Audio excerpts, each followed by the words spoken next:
Kita bisa menikmati film kalau paham. Film India saja yang nggak pakai bahasa Indonesia bisa paham, apalagi diterjemahkan pakai bahasa Indonesia. Apa namanya saiki sing diterjemahkan jenenge apa? Dubbing. Oh, translate. Tujuan sholat itu untuk mengingat Allah. Selama kita sholat, berapa menit kita ingat Allahnya? Itu ciri-ciri orang munafik. Wa idza qamu ila sholati qamu kusala. Assalamualaikum warahmatullahi wabarakatuh. Alhamdulillahilladzi anzala as-sakinah fi qulubil mu'minina liyazdadu imanan ma'a imanihim. Assalatu wassalamu ala sayyidina Muhammadin wa ala alihi wa ashabihi ajma'in, amma ba'd. Ila hadratin Nabiyil Mustafa Muhammadin sallallahu alaihi wasallam wa ala alihi wa ashabihi wa azwajihi wa dhurriyyatihi wa ala kulli niyatin salihah. Al-Fatihah. A'udzu billahi minasy syaithanir rajim. Bismillahirrahmanirrahim. Alhamdulillahi rabbil alamin. Ar-Rahmanir Rahim. Maliki yaumiddin. Iyyaka na'budu wa iyyaka nasta'in. Ihdinas siratal mustaqim.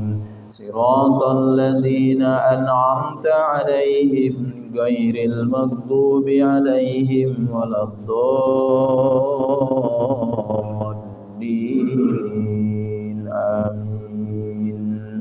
Sallallahu ala Muhammad. Sallallahu alaihi wasallam. Sallallahu ala Muhammad. Sallallahu alaihi wasallam.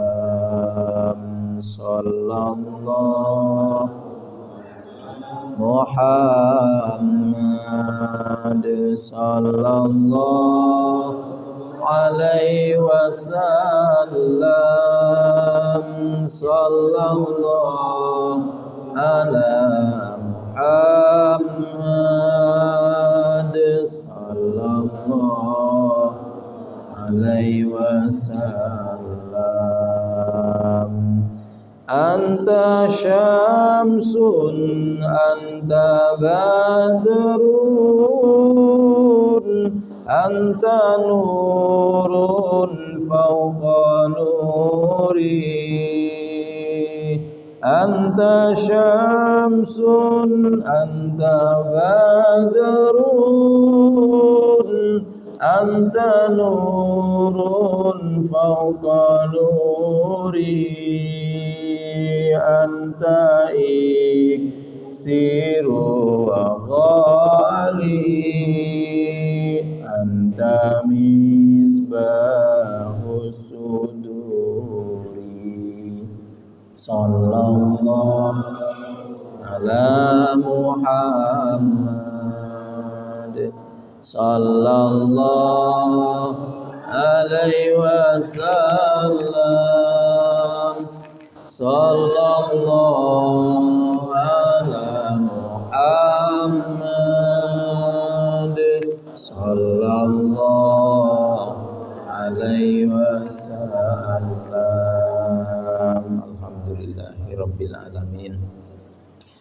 Saudara-saudaraku sekalian, mudah-mudahan Allah memberikan keimanan kepada kita dengan keimanan yang sempurna. Allahumma inna nas'aluka imanan kamilah. Ya Allah, berikanlah kepada kami keimanan yang sempurna. wa yaqinan shadiqa. Ya Allah, berikan kepada kami keyakinan yang benar, wa lisanan dzakira, limpahkan kepada kami lisan yang senang berzikir, wa qalban khashi'a, dan limpahkan kepada kami hati yang khusyuk, wa amalan mutaqabbala, dan amal-amal kami diterima oleh-Mu ya Allah. Amin amin amin ya rabbal alamin. Saudara-saudaraku sekalian yang dimuliakan oleh Allah Subhanahu wa taala, Allah memuliakan orang yang beriman itu dengan melaksanakan salat subuh.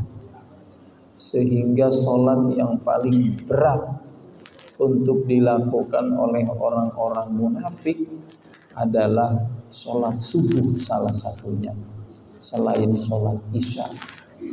Tetapi kita semua yang hadir khususnya diberikan oleh Allah taufik untuk ringan melakukan sholat subuh ini. Tidak mungkin kalau bukan karena hidayah Allah Subhanahu wa ta'ala. Tidak mungkin. Karena bagi orang munafik, sholat itu aras-arasan. Aras-arasan itu napa nggih? Males, nggak semangat.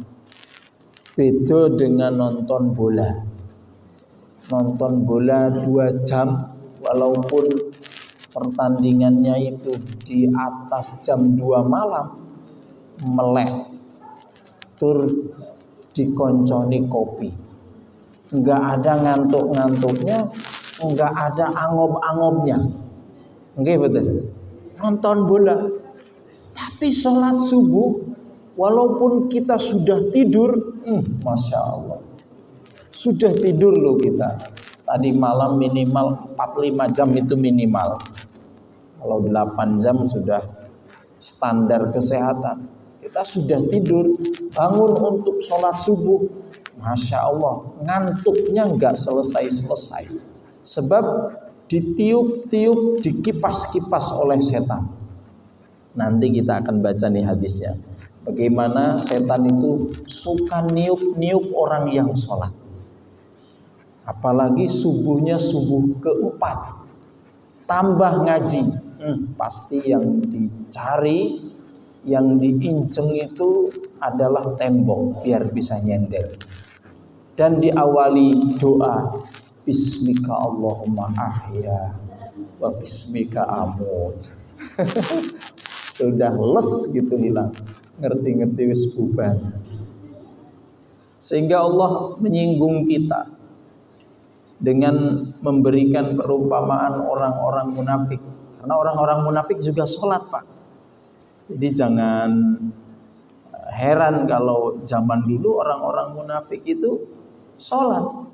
Sampai-sampai sholatnya orang munafik itu digambarkan di dalam Al-Quran. Dan mungkin sifat-sifat kemunafikan itu juga ada pada diri orang-orang sekarang. Karena tidak mungkin kalau tidak dijadikan ayat Al-Quran untuk menggambarkan sholatnya orang-orang sekarang. Allah mengatakan begini, A'udzu billahi minasy syaithanir rajim.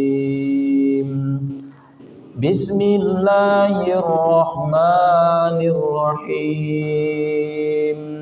Innal munafiqina yukhadi'una Allah wa huwa khadi'uhum wa idza qamu ila sholati qamu kusala. Salah satunya. Kata Allah, sesungguhnya orang-orang munafik itu mereka menipu Allah. Padahal Allah yang akan menipu mereka. Wa huwa khadi'uhum. Wa idza qamu ila sholati qamu kusala. Kalau mereka itu sholat, qamu kusala, Sholatnya aras-arasan. Sholat aras-arasan itu sholatnya. Allahu Akbar. Sami Allahu liman hamidah. Ciri-ciri orang yang aras-arasan sholatnya kayak gitu itu. Allah. Kan malas. Allahu Akbar. Wah, kalau kita dengar sholat di Masjid Nabawi, Masjidil Haram, nggak ada yang kayak gitu. Sami Allahu liman hamidah. Masih disambung dengan suara mubaligh namanya. Allahu Akbar. Semangat. Semangat. Ya, sholat itu harus semangat. Karena apa? Sholat tidak semangat, tanda-tanda di dalam hati kita ada kemunafikan. Kamu kusala. Ngadeg ya wis males.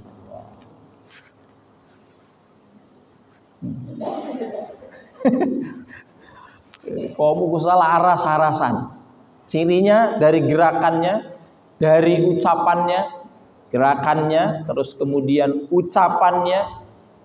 Kemudian orang yang aras-arasan itu pengen cepet-cepet. Nggih mboten Bu? Itu orang yang aras-arasan.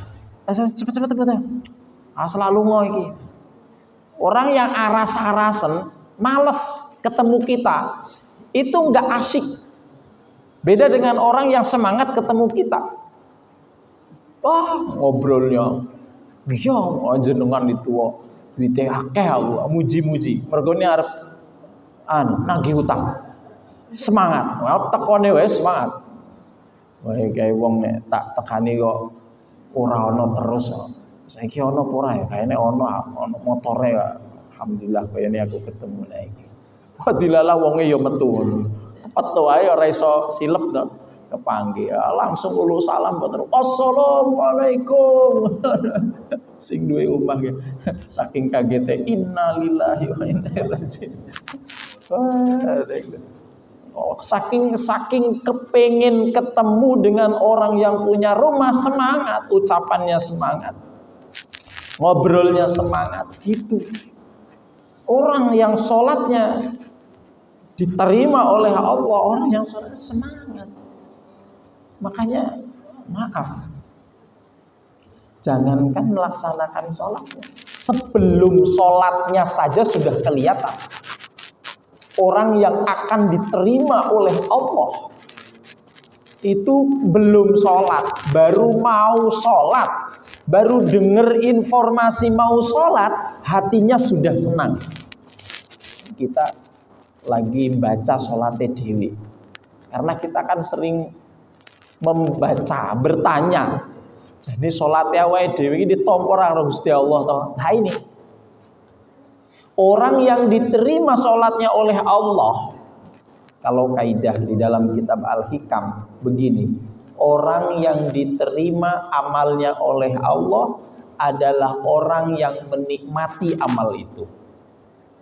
Jadi orang kalau mau diterima amalnya oleh Allah, dia udah diberi nikmat saat beramal itu. Kalau panjenengan ingin bertanya, sedekahku kanggo masjid ke ditompo ora, zakatku ditompo ora, posokku ditompo ora, salatku ditompo ora, saat kita melakukan amal itu, Allah sudah membalasnya dengan memberikan kenikmatan saat beramal. Jenenge kenikmatane apa? Seneng, nikmat. Jenenge nikmat iku kan apa ya, ora iso diceritake nganggo kata-kata. Nikmat itu ya dirasa. Apakah ada kenikmatan pada orang yang aras-arasan? Kan enggak ada. Wong jenenge aras-arasan, males, berarti dia tidak nikmat. Makanya Allah menggambarkan orang munafik salatnya kusala, aras-arasan. Orang aras-arasan itu dari suaranya, dari gerakannya, dari responnya ketika dia mau melakukan sesuatu. Allahu Akbar, Allahu Akbar. Ini kan belum sholat. baru panggilan untuk sholat. Kita bisa membaca belum sholat, sholat kita itu diterima apa enggak sama Allah itu. Dengar adanya udah beda, Pak.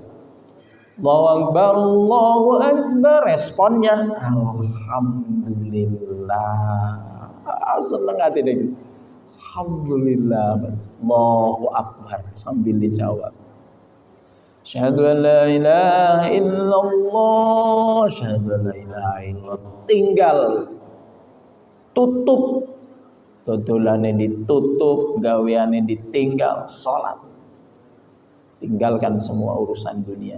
Ada persoalan yang lebih penting, panggilan dari yang memberikan nikmat kepada kita, itu sholat. Itu cirinya. Sehingga kalau awalannya sudah senang, semangat, nikmat, sholatnya yo nikmat, sholatnya yo dinikmati. Allahu Akbar. Cirinya orang yang sholatnya nikmat itu tidak mau bercepat-cepat. Tidak mau bercepat-cepat. Jadi bukan santai, pelan. Bahasa fikihnya tumakninah. Sami Allahu liman hamidah. Seneng nek imam kok bacaane dawa. Seneng nek imam iki salate suwi karena dia bisa menikmati. Cirinya itu. Tapi kok nek ngerungu imam Ar-Rahman 'allamal Qur'an, mate aku iki. Jadi cirinya itu. Kalau kita ingin melihat sholat kita betul-betul karena keimanan, maka kita merasakan sholat itu dengan kenikmatan. Makanya saya kemarin menjelaskan sama kawan-kawan santri, posisi sholatmu di mana? Itu ada 3 jenis. Tergantung kita memposisikan sholat kita seperti apa. 1, levelnya sholat masih merasa beban.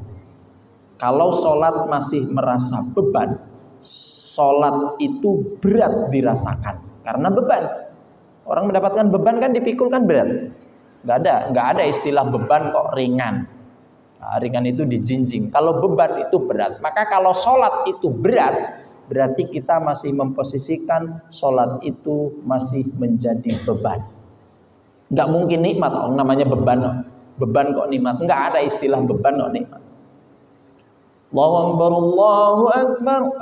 Perasaan lebih sholat mau ya, sholat meneh. Responnya kayak gitu. Apa meneh ngasih Allahu Akbar, Allahu Akbar, inna lillahi wa inna ilaihi. Wah, bahaya itu keimanannya. Itu ciri-ciri orang munafik. Wa idza qamu ila sholati qamu kusala. Dene ya salat, Pak. Tapi akhirnya orang melu salat ya piye wong tanggane ya salat engko aku dicing apa piye. Kok wis ora dadi langganan meneh. Kayak ora usah dadi langganan karo kayak ora salat. Akhirnya salat, tapi salatnya malas. Sing penting salat. Yang kedua, nih level yang kedua, salat sudah menjadi kebutuhan. Lumayan, Pak. Coba kita baca saja apakah menjadi beban. Kalau menjadi beban berat ya. Kalau sudah menjadi kebutuhan lumayan. Lumayan. Jadi kalau enggak sholat ada yang hilang. Pokoknya harus sholat. Allahu Akbar, Allahu Akbar. Alhamdulillah. Sholat. Ya sholat, biasa sholat. Ini kewajiban saya harus menyembah Allah. Tapi ada level yang ketiga yang tadi kita sebutkan, yang bisa menjadikan sholat itu sebagai penggugah dan merubah kehidupan awake dhewe. Bahkan dikatakan di dalam Al-Quran, kalau bisa mampu kita mencapai sholat yang ketiga ini, maka sholat itu bisa menghindarkan diri kita dari perbuatan yang tercela, perbuatan dosa. Inna sholata tanha anil fahsyai wal munkar. Kalau kita sudah bisa menjadikan sholat seperti level kenikmatan. Jadi kalau enggak sholat, Apa meneh enggak sholat, enggak jamaah, ini ada yang hilang dari hidup kita. Enggak nikmat hidup ini. Mangane ora enak, sholatnya mau ora jamaah. Ini makanya kalau ada pertanyaan, oh iku kayak isi sholat tapi kok isi maksiat, kan mungkin ngono. Lo kayak isi sholat tapi cok ngerasani gitu. Itu bukan yang disalahkan sholatnya disalahkan, bukan.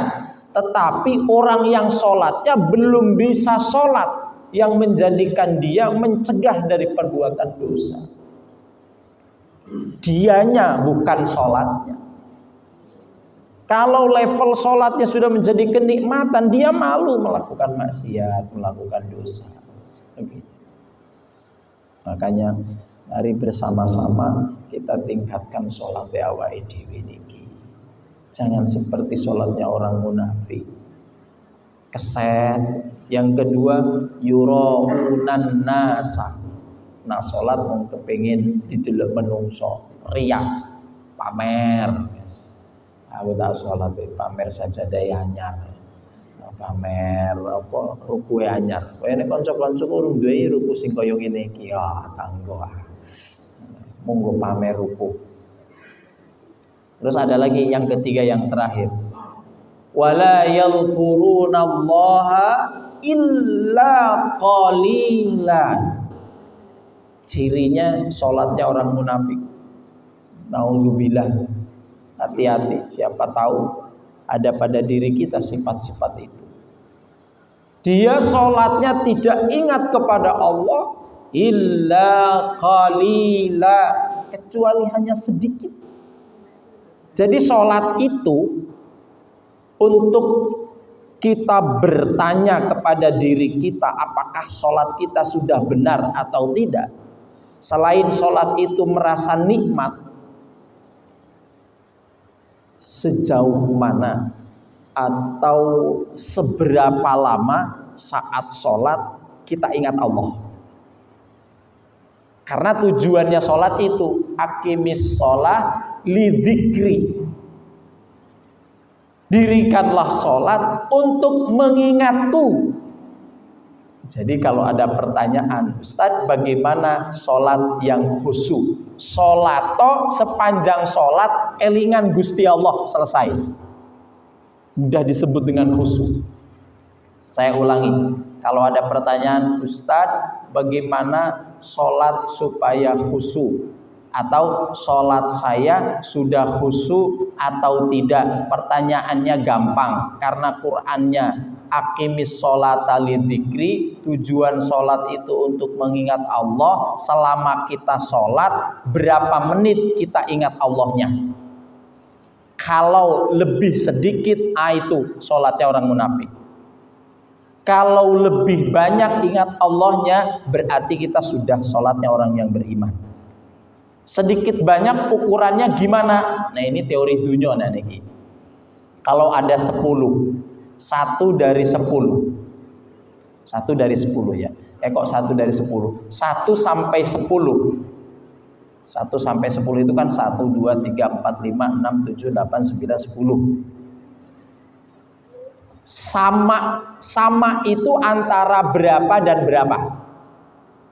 1 sampai 10. Nah 5 dengan 5 tambah 5 kan 10, berarti sama. Nah kelingan Gusti Allah itu taruhlah kita hitung dengan menit. Sholat subuh 10 menit per ya Pak ya. Kayaknya kesuwen ya 10 menit. Sholat mau berapa menit? 4 menit. Aben gampang hitungannya 10 menit lah. Kaya sholatnya yang Masjid Nabawi ya 10 menit. Kalau kita pakai hitungan menit, nak awake dhewe kelingan Gusti Allah 5 menit, ora kelingane 5 menit, berarti masih imbang. Kalau kurang dari 5 menit, berarti itu sholatnya orang munafik. Gimana tidak? Wong Al-Quran yang mengatakan wala yadhkurunallaha illa qalilah.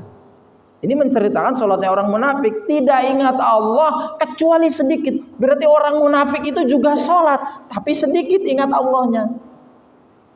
Makanya kalau ingin melihat sholat kita itu sudah bagus atau tidak, kelingan Gusti Allah leuwih akeh. Nah 10 menit berarti harus lebih dari 5 menit. Ustaz, bagaimana caranya? Gampang. Kalau Allah memberikan pertolongan kepada kita. Allahu Akbar. Yang paling afdol memang kita paham bacaan-bacaannya. Allahu Akbar, Allah yang maha besar. Terus sampai Fatihah dibaca, alhamdulillahi rabbil alamin. Segala puji bagi Allah, Tuhan semesta alam. Ar-Rahmanir Rahim.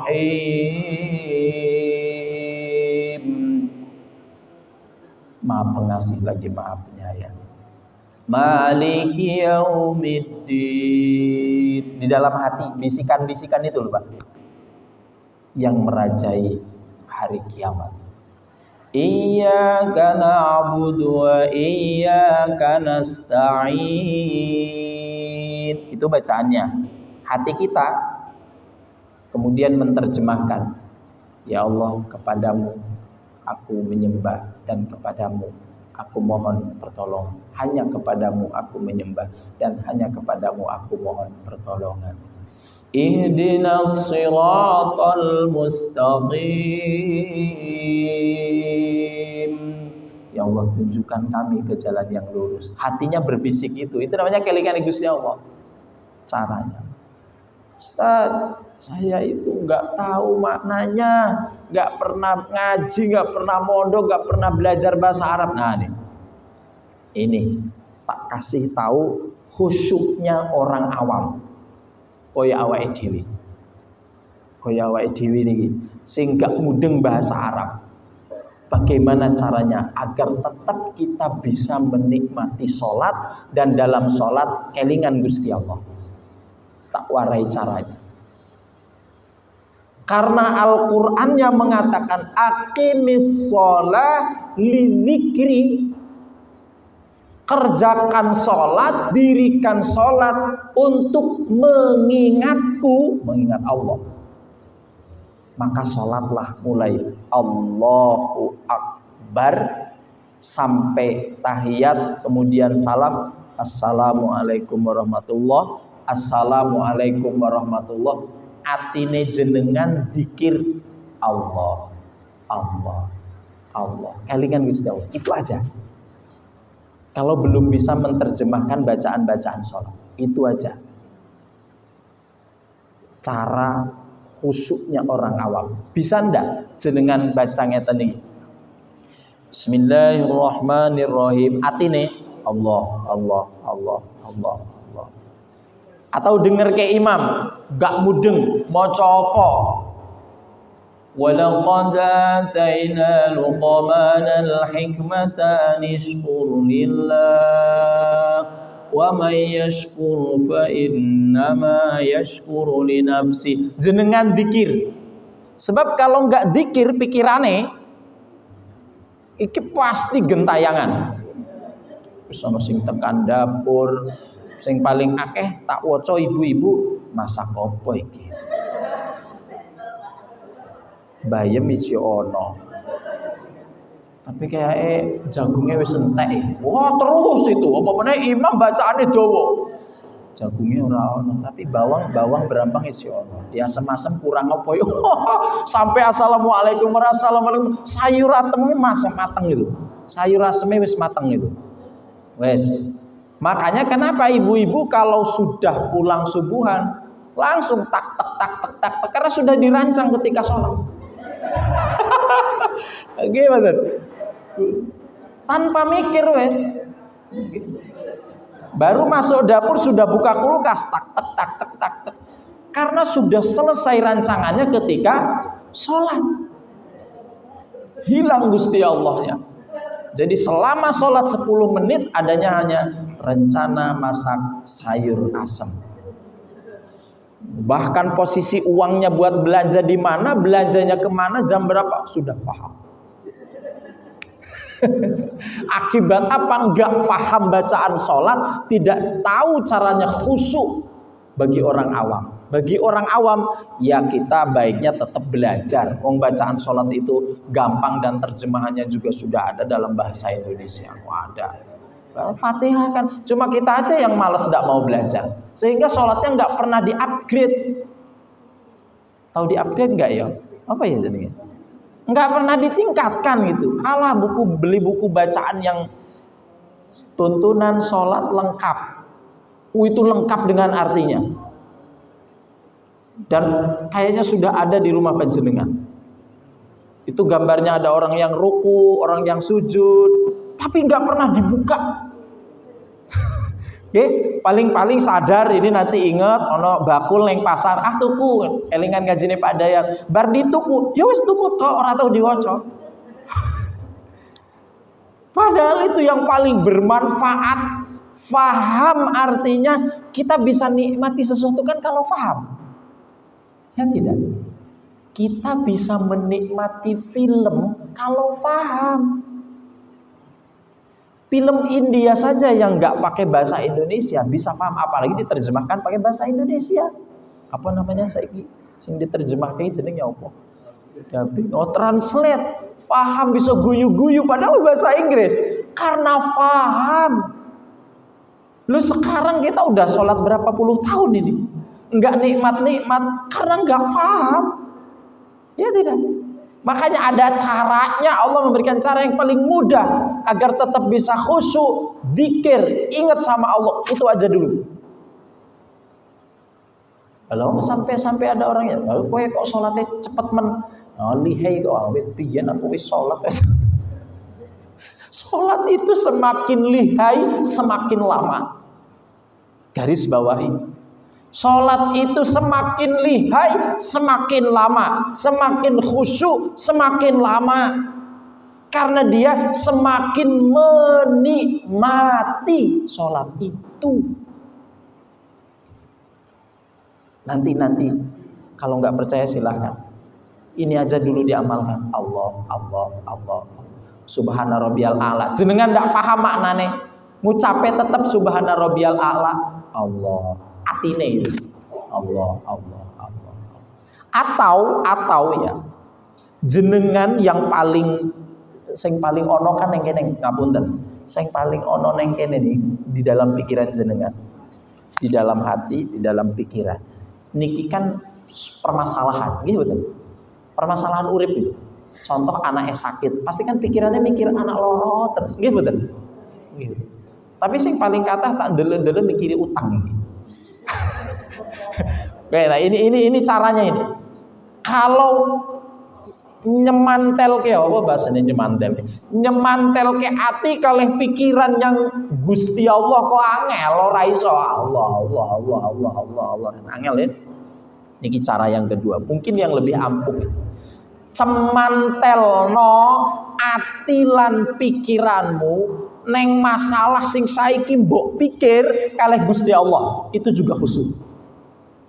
Kalau ulangi nggih, yang kepengen khusyuk jenengan nyemantelno ati lan pikiran kalih Gusti Allah dengan kalimat Allah, pasti kelingan terus. Yen boten saged mangcemantelno pikiran lan atimu kalih masalah sing saiki mbok pikiri. Kira-kira bahasane iso dipaham ora ya? Bahasa nyemantel ke angel golek bahasa Indonesia nih kok Pak. Cantel ke oh ya bukan bahasa Indonesia. Apa nyemantel ke? Apa yo? Kan pikiran kan ora iso dicantel ke, tapi dalam bahasa Jawa bisa. Gantungno. Ingatlah pikiran kita dan hati kita, ingatkan kepada sekarang persoalan yang sedang kita pikiri, karena nggak bisa lepas. Kita punya persoalan hidup itu nggak bisa lepas Pak. Dia sholat kelengan anak eloro, apalah gitu yang dipikiri. Yang dipikiri sekarang berat persoalan. Karena hidup itu adalah persoalan hidup ini. Yang sekarang jenengan pikiri apa? Sakit misal, sakit kok asam lambung isrong. tahun ora mari-mari. Saya itu kalau cerita sakit kan asam lambung pasti jenengan cerita. Padahal nek cerita pasti asam lambung ya, karena saya punya derita asam lambung yang alhamdulillah saya udah berapa nih setengah tahun ini sama sekali belum pernah kambuh. Sampai saya sekarang setiap hari minum kopi nggak kambuh. Minum kopi, yang penting nggak pakai gula. Terus buah-buah sudah ndak ada. Wah, sudah semuanya sak duren-duren. Alhamdulillah. Caranya ternyata ini saya bagi lagi karena ini penyakit yang umum. Karena tak cantelkan dengan syariat ya sebelum kita. Siapa tahu panjenengan ada yang pengidam. Dulu semua obat kan dicoba. Obat herbal lah, apalah semuanya. Ternyata ketemunya itu dengan syariat agama, Pak. Saya itu mengamalkan kalau makan jangan kenyang, udah itu aja. Jenengan amalkan setengah tahun, insya Allah. Jenengan makan sehari semalam mau 3-5 kali nggak masalah. Tapi titip ya. Selain panjenengan misal disarankan minum obat apa itu, kalau bisa yang herbal yang bagus. Apa makanannya yang jangan pedes-pedes, jangan kecut-kecut gitu. Itu dihindari dulu kalau lagi kambuh ini. Tapi satu ini saya titip. Ternyata betul kapasitas perut kita itu udah disetting yang terbaik menurut agama itu hanya sepertiga. Jangan ngeleh, tapi jangan kenyang, jangan kenyang. Sepertiga saja. Jadi kalau panjenengan biasane kadang-kadang ini sing gawe loro kan maem wis piringnya gede, porsine apalagi menunya enak. Itu yang mengundang masalah. Dan itu sangat logis, Pak. Jadi betul agama itu. Orang kalau terbiasa makan banyak, terbiasa kekenyangan, maka perut akan membutuhkan asam lambung yang begitu banyak untuk menghancurkannya. Kan logis itu. Semakin banyak makanan, lambung ini disetting oleh kita sendiri. Disetting di apa mana bisa dipahami. Digawe karo awake dhewe ben mendatangkan asam lambung banyak. Semakin sering banyak kenyang, maka kita sebenarnya mengundang asam lambung itu semakin sering dan semakin banyak. Itu yang membuat sakit. Coba dari sekarang itu makan sering gak apa-apa, jangan banyak-banyak. Jangan banyak-banyak. Jam 7 nih sarapan makan setengah centong. Nanti jam 10 setengah centong. Itu aja. Saya belajarnya, kenapa saya 2 tahun asam lambung, tetapi kalau puasa 1 bulan sembuh, barbodo kambuh meneh. Iya, ternyata itu kita sendiri yang membiasakan mengundang asam lambung itu karena makannya suka kekenyangan. Apa meneh ketemu menu pete be sambel itu bar maem langsung sabuknya dibuka. Coba itu hindari. Coba kendalikan hawa nafsu kita, terutama saat makan. Makan setengah centong aja. Biasakan perut ini napasnya enak. Insya Allah besok kalau panjenengan bisa mengamalkan ini sudah tidak ada pantangan. Makan apa saja boleh, yang penting tetap dibatasi. Kuncinya satu, jangan sampai kenyang, apalagi kekenyangan. Silakan diamalkan. Apalagi kalau mau puasa Senin, Kamis, Daud, insya Allah. Dan betul bahasa kedokteran, asam lambung tidak ada obatnya. Asam lambung itu bukan diobati, dikendalikan. Orang tidak ada asam lambung bahaya. Karena kita butuh asam lambung untuk mencerna makanan-makanan yang masuk. Supaya tidak ada bakterinya, virusnya mati, itu asam lambung. Harus dikendalikan. Termasuk gula. Gula nggak ada obatnya. Harus dikendalikan. Dan lain sebagainya. Tekan dia ini. Ngajine mau kok lali. Sholat. Cemantelno urung ketemu ki bahasane. Cemantelno pikiran dan hati kita kepada persoalan hidup kita yang kemudian serahkan kepada Allah saat sholat. Kalau nggak bisa, kalau jenengan ikut zikir Allah, Allah, Allah, Allah, Allah sampai salam nggak bisa ingat, cemantelno akal pikiran kita, kemudian hati kita kepada persoalan yang sekarang menghantam kita. Utang kula ya Allah, kula pasrahke jenengan, kok lunas cukup meneh. Apa ya terserah panjenengan ya Allah. Kula lara niki asam lambung pun kali tahu. Jenengan sing gawe awak iki, sing ngatur, sing ngurus, nyuwun panjenengan paringi kesehatan ya Allah. Asam lambung kula ya Allah. Wes diomongin ning jero ati mawon. Ya Allah. Gula darah kula ya Allah. Kok boten medun-medun ya Allah. Jenengan sing ngendhaleke.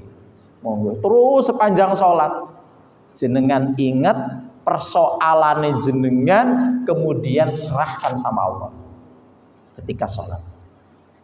Karena yang paling mendominasi neng pikirannya awake dhewe iku persoalan hidup.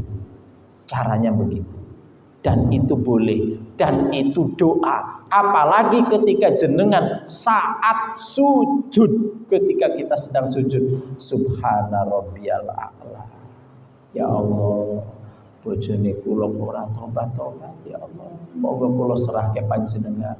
Ajeng dipundhut nggih boten napa-napa. Gitu. Pasrah kula serahke jenengan ya Allah. Kon salat kok angel. Kula boten saged napa-napa ya Allah. Kula pasrahe jenengan. Kaduane kula niku ya Allah, piye carane ben purun salat. Ngoten.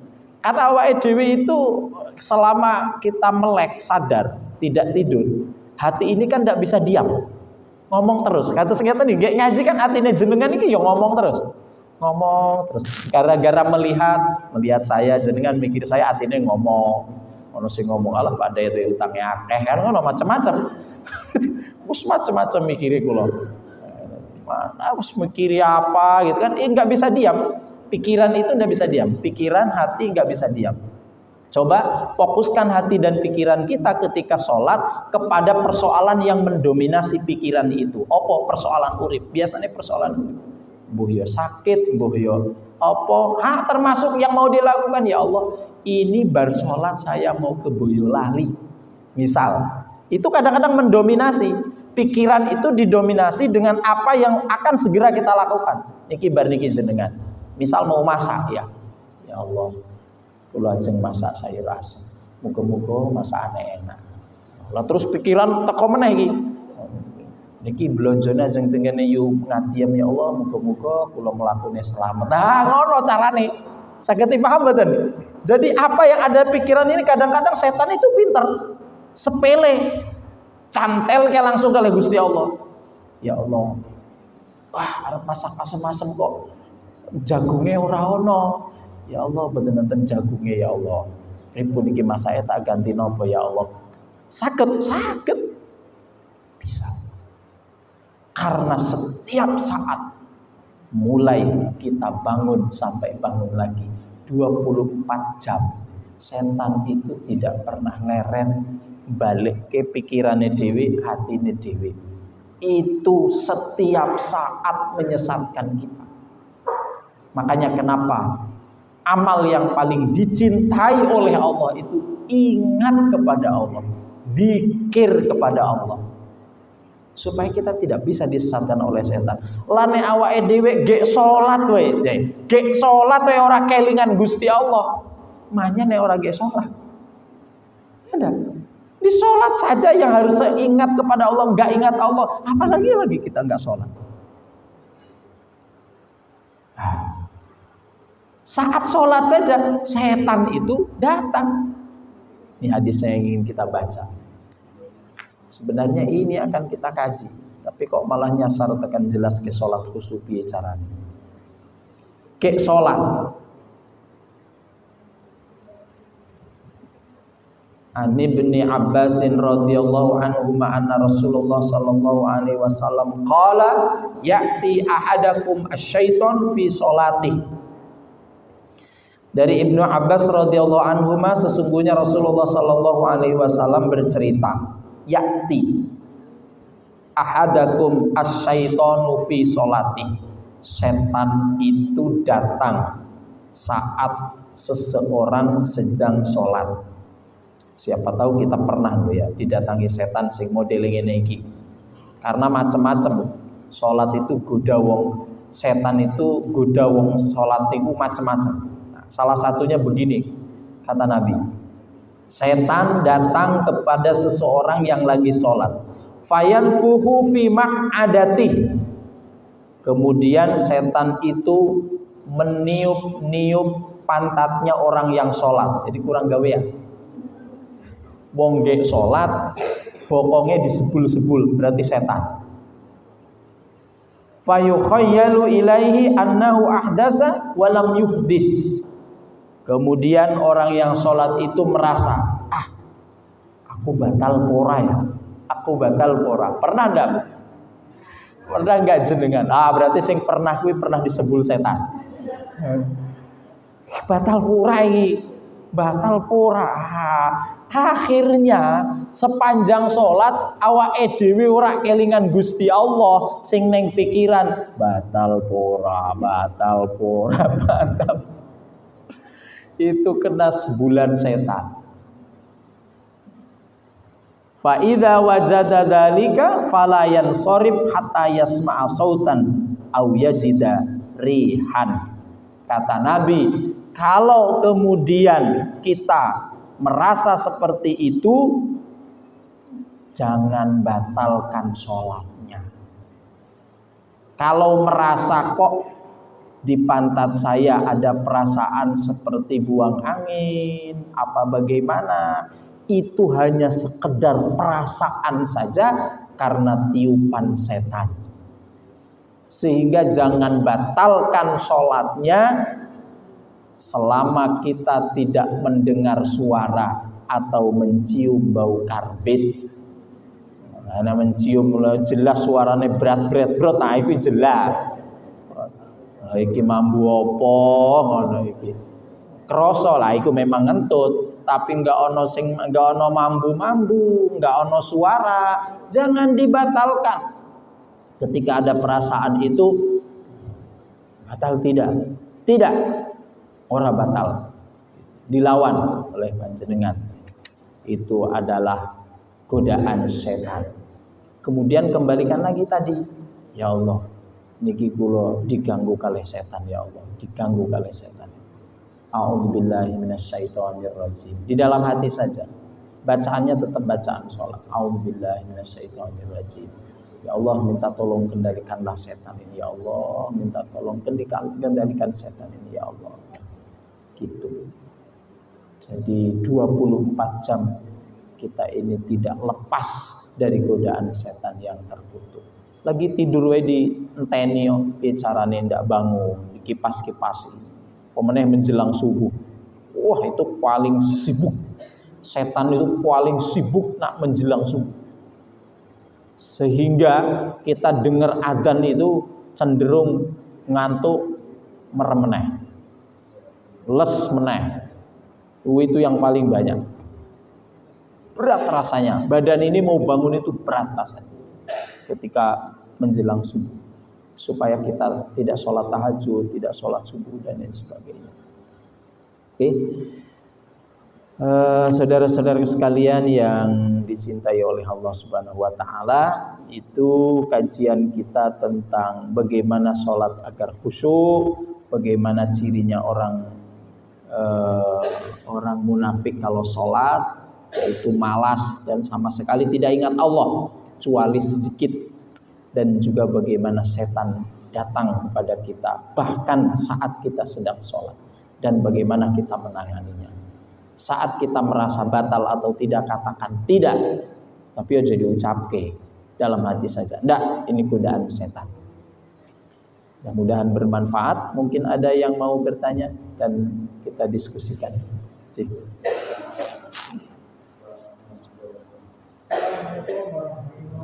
Waalaikumsalam warahmatullahi wabarakatuh. Dalam sholat, semua orang itu ada pilihan, yaitu antara wajib dan sunnah. Kalau kita melakukan sholat dengan diambil yang wajib saja, sunnahnya tidak dilakukan. Misalnya baca surat Al-Qur'an, bacaan rukuk dan sujud itu cuma satu kali. Yang kedua, tadi Ustaz membaca doa kunut itu dipotong. Terus kemudian waktu diam itu yang harus dibaca apa? Terima kasih. Di dalam kunut, saya jawab dulu. Di dalam kunut itu menurut para ulama madhab Syafi'iyah terutama ada yang dibaca ketika sholat berjamaah, ada yang dibaca secara berjamaah, ada yang dibaca sendiri-sendiri. Yang dibaca berjamaah itu menurut riwayat dan disebutkan di dalam madhab Imam Syafi'i, Allahumma hdina fi man hadait wa afina fi man afait wa tawallana fi man tawallait. Kan semuanya amin. Wa tawallana fi man tawallait wa barik lana fi ma a'tait wa qina bi rahmatika syarra ma qadait. Nah, itu yang dibaca berjamaah. Setelah itu ada yang dibaca sendiri-sendiri, umi-umi. Fa innaka taqdi wa la yuqda 'alaika fa innahu la yadhillu ma walid wa la ya'izzu man abita tabarak rabbana tabarakal hamdalillah maqadir astaghfiruka wa atubu ilaik.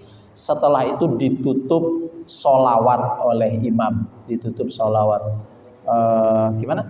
Terakhirnya wa sallallahu ala sayyidina Muhammad wa ala alihi wasallam. Di dalam madhab Imam Syafi'i seperti itu. Tetapi di dalam madhab Ghairu Syafi'i tidak. Contoh kunut nazilah. Saya pernah ikut sholat di Masjidil Haram. Kunutnya dibaca lengkap. Karena di sana menganut madhab Ghairu Syafi'i. Jadi itu ikhtilaf. Artinya imam mau bukan dipotong itu, bukan dipotong, dibaca yang dibaca oleh imam dan diamini oleh makmum, tetapi ada yang dibaca sendiri-sendiri. Dibaca ada bagian yang dibaca sendiri. Fa innaka taqdi wa la yuqda 'alaik fa innahu la yadhillu ma walait wa la ya'izzu man adait tabarak rabbana. Nah, itu yang dibaca oleh sendiri-sendiri. Ana dene panjenengan sebagai makmum kok orang baca sendiri-sendiri, cukup amin amin amin saja juga tidak masalah. Bisa dipahami nggih? Jadi ada bacaan-bacaan sholat yang antara madhab yang satu dengan madhab yang lain beda. Mulai baca iftitah saja doanya juga kan banyak. Ada dua yang sahih itu. Kabiro walhamdulillahi kasiro bla bla bla bla. Ada yang menggunakan Allahumma ba'id baini. Bisa diterima nggih? Artinya dalam hal kunut tidak usah dipermasalahkan. Wong tidak kunut saja tidak masalah. Yang kunut saja itu ada yang model, ada yang dibaca bersama imam dan kemudian separuh, ada yang dibaca sendiri-sendiri, dan ada yang dibaca dari awal sampai akhir. Bisa diterima nggih? Nah, pertanyaan yang pertama tadi apa? Di dalam bacaan sholat ada yang wajib, ada yang sunnah. Bedanya apa? Kalau yang wajib ditinggal dan disengaja nggak batal. Kok nggak batal? Batal sholatnya dan tidak sah. Tetapi kalau yang sunnah kok ditinggal, maka kita tidak mendapatkan pahala dan keutamaan sunnah dalam sholat. Contohnya, saya juga sering tinggal doa iftitah. Doa iftitah kadang-kadang tak tinggal, Pak. Karena apa? Karena mungkin sedang berjamaah terus waktunya sudah terlalu mepet. Kadang dibaca, kadang tidak dibaca. Doa iftitah. Terus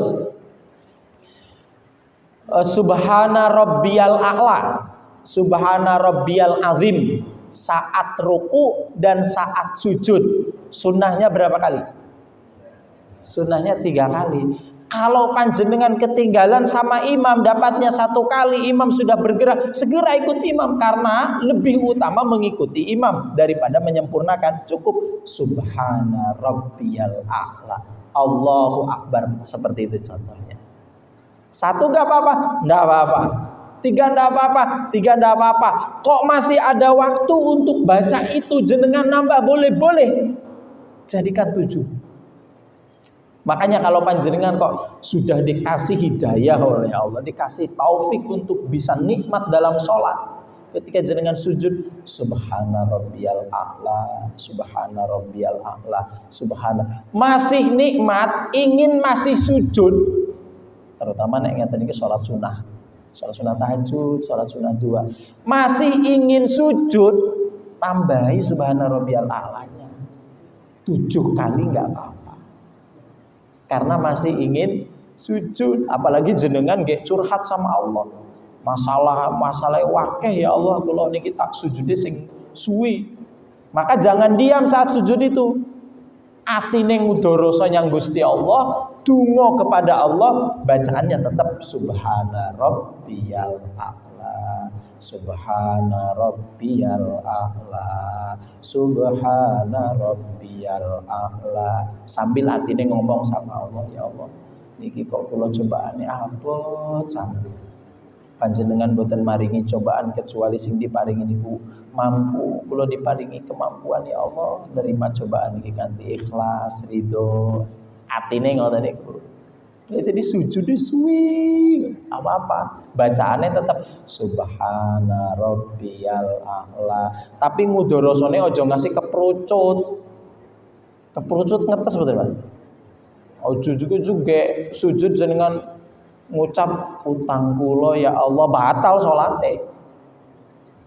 Tidak boleh ngucap selain ucapan sholat saat sholat itu. Tetapi hati kita kan tidak bisa ditahan untuk ucap. Pasti hatinya dewi ini ngomong terus. Gunakan hati itu untuk berzikir kepada Allah. Paham Pak? Bolehkah meninggalkan sholat? Meninggalkan sunnah dalam sholat boleh, tetapi sebaiknya tidak. Apalagi tidak ada kepentingan untuk meninggalkan itu. Apakah ada kepentingan untuk meninggalkan sunnah? Ada, pada kondisi-kondisi tertentu. Jenengan datang ke sini, imam sudah mau selesai. Jenengan datang ke sini telat. Imam sudah baca Al-Kafirun, qul ya ayyuhal kafirun la a'budu ma ta'budun wala antum a'bidun. Jenengan datang ke sini sudah mau selesai, maka yang terbaik jenengan tidak doa iftitah.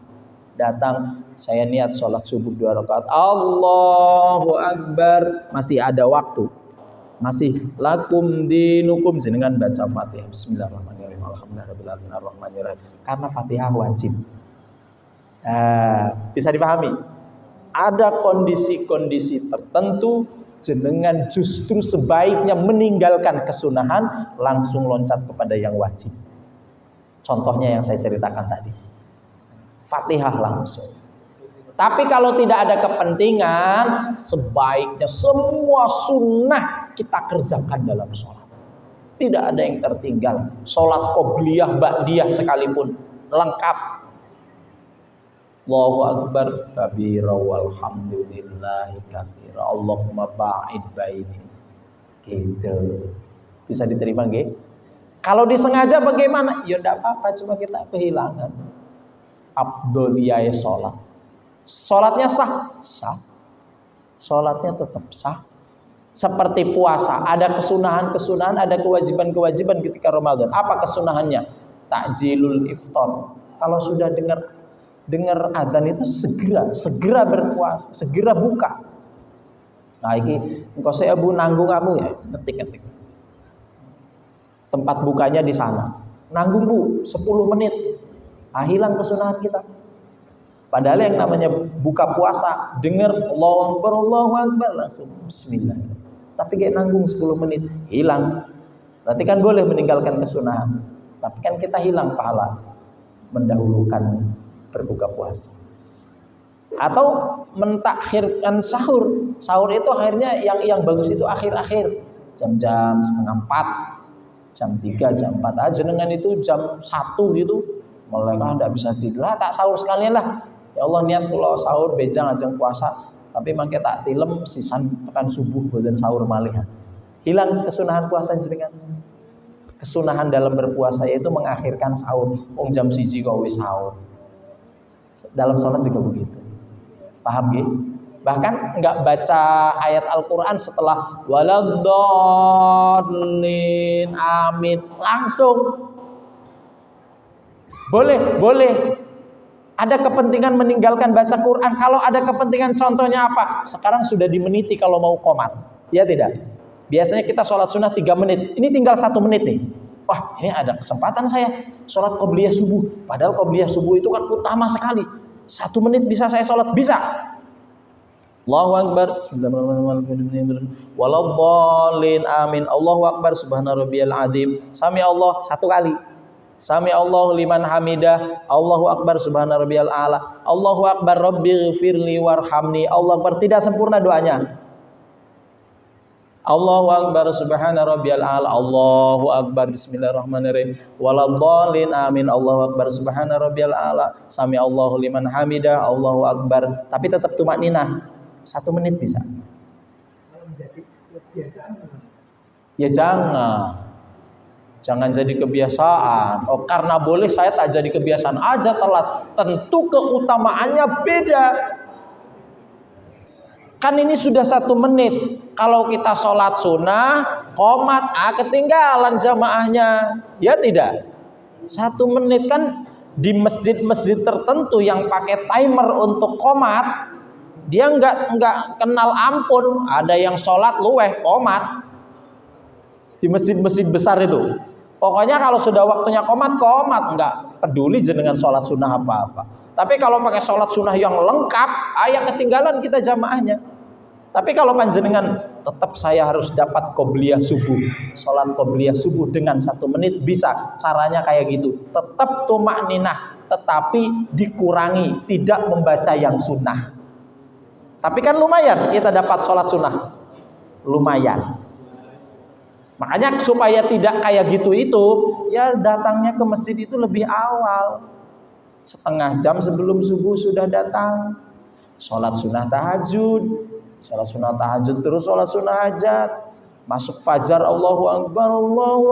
Sholat sunnah fajar. Setelah itu sholat sunnah qobliyah subuh. Makanya ada yang tanya, Ustaz, sholat sunnah fajar itu apa? Ya silahkan panjenengan mau memaknai yang mana. Ada yang sholat sunnah fajar itu dibedakan ketika sudah adzan kan fajar masuk tuh. Fajar sodik, sholat sunnah fajar 2 rakaat. Setelah itu qobliyah subuh boleh. Atau ada yang memaknai sholat sunnah fajar sekalian sholat sunnah qobliyah subuh juga boleh. Dibuat enak aja. Wong sholat sunnah itu bisa 2 rakaat dengan berkali-kali niat, dengan berbagai macam niat.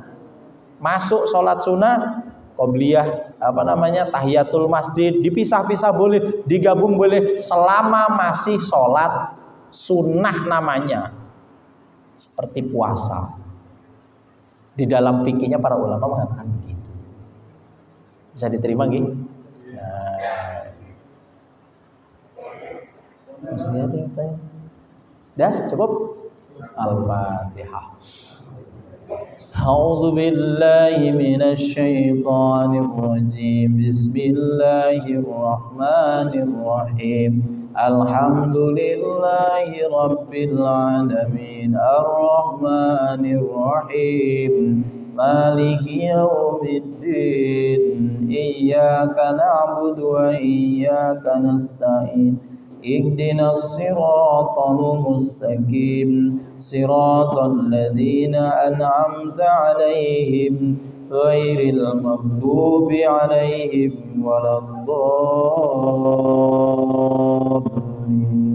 آمين Allahumma salli wa sallim ala sayyidina Muhammadin fil awwalin wal akhirin wa barik wa sallim wa radiyallahu tabaraka wa ta'ala an kulli sahabati Rasulillah ajmain.